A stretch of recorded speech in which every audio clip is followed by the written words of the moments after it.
The Panorama. Interview destroyed the last chance for Diana and Prince Charles to reconcile.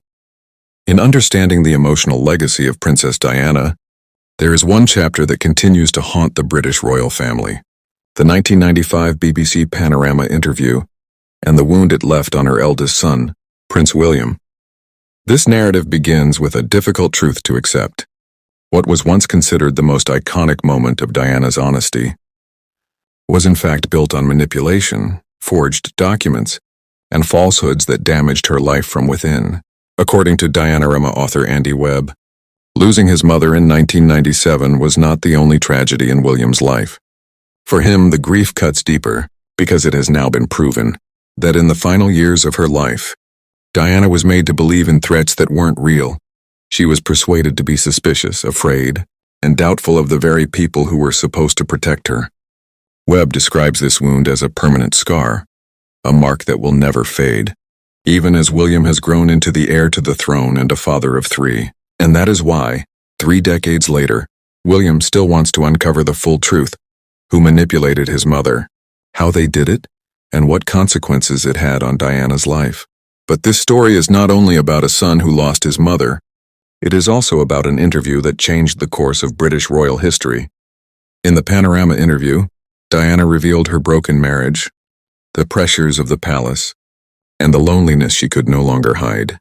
Her words shook the world. But what the public did not know at the time was how the interview was obtained. Patrick Jephson, Diana's former private secretary, described the interview as the final end of any hope for reconciliation between Diana and Prince Charles. He stated that after Panorama aired, Queen Elizabeth immediately approved the formal divorce. In other words, the interview closed every door that might still have been open. Meanwhile, Andy Webb revealed more. Martin Bashir, the BBC journalist who interviewed Diana, used forged documents and fabricated stories to create a sense of looming danger that made Diana feel betrayed and watched. This manipulation sparked a paranoia that influenced her decisions, including whom she trusted and how she protected herself. Diana began replacing security staff, changing routines, and distancing herself from figures she once relied on.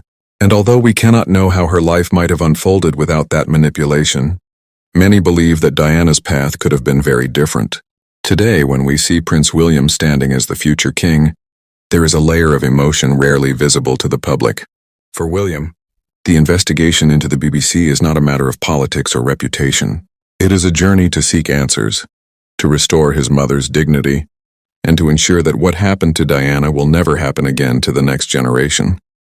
The Panorama narrative is one of the most iconic moments in media history. But behind the glare of the cameras, this is the story of a mother searching for her voice, and a son trying to heal the past. After the truth about the Panorama manipulation was revealed, William took a firm stance. He demanded that the BBC be held accountable, stating that Martin Bashir's actions deepened his mother's fears and contributed to the breakdown of her trust. For William, restoring his mother's legacy is a promise that never fades. Harry, meanwhile, also voiced his anger. He described the Panorama deception as part of a larger pattern that haunted his mother until the end of her life. Even though he now lives apart from the royal family, Harry stands with his brother on one thing: defending Princess Diana's dignity. They may walk different paths, but when it comes to their mother, William and Harry remain two shields shaped by the same source: by love, by loss, and by the determination to ensure that Diana's name is honored the way it should be.